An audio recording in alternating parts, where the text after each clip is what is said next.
حدیث نمبر 786 786 عن زاذان، ان کے بارے میں لکھ لیجئے پھر آگے روایت پڑھتے ہیں۔ زاذان،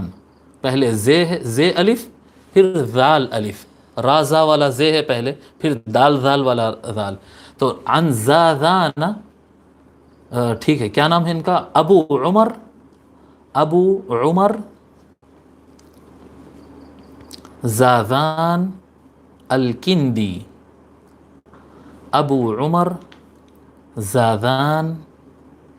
الکندی البزاز، یہ سینئر تابعین میں سے ہے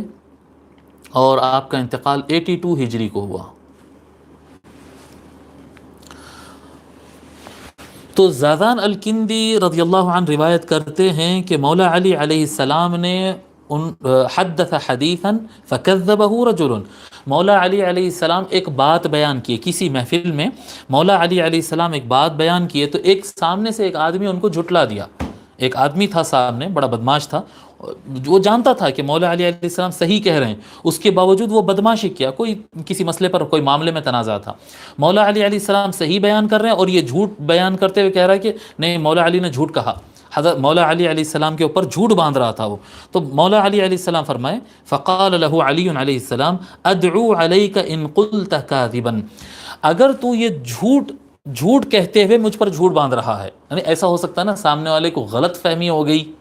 مس انڈرسٹینڈنگ ہو گئی اور کہہ رہا ہے کہ علی آپ غلط بول رہے ہیں مس انڈرسٹینڈنگ کی وجہ سے، نہیں مس انڈرسٹینڈنگ نہیں، اگر تو یہ جھوٹ جانتے بوجھتے میرے اوپر جھوٹا الزام لگا رہا ہے تو میں تیرے کو بد دعا دوں گا، مولا علی علیہ السلام فرمائے میں تیرے کو بد دعا دوں گا، ادعو علیک ان قلت کاذبا، قال ادعو، وہ بالکل لاپرواہی بولا ٹھیک ہے دے دو بد دعا، کیا ہوتا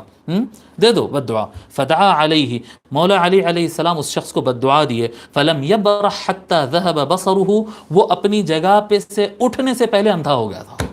مولا علی علیہ السلام کی بد دعا لیا اور اس جگہ جہاں پر بیٹھ کر یہ بات کیا وہ جگہ سے اٹھ کے جانے سے پہلے وہ شخص اندھا ہو گیا، اس کو امام طبرانی نے روایت کیا۔